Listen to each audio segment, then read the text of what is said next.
ሰላም ቤተሰብ እንኳን አመጻኹም ሎሚ አዚዝ ሕዝን ዜና እዩ ዘሎ ጓል 11 ዓመት ህፃን በገዛ እንጀራ በኣ ተደፊራ ድሕሪኡ እውን ክትቅጠል እንተላ ወላዲት አድኣ እንዳረአየት እዚ ሁሉ ግፍዕ ተፈጽሙሎ ማለት ነው።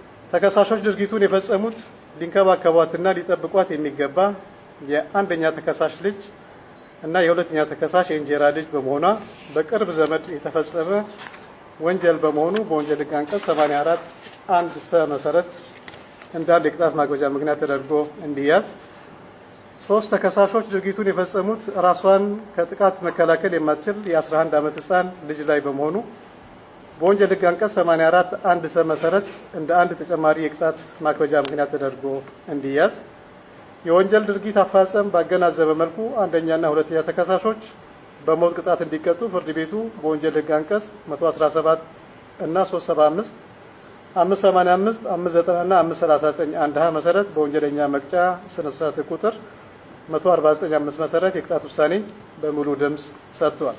አንደኛ ተከሳሽ ሀና በየነ ገብረ ሕይወት፣ ሁለተኛ ተከሳሽ ብሩክ አለሙ ተሰማ በሞት እንዲቀጡ ተወስኗል።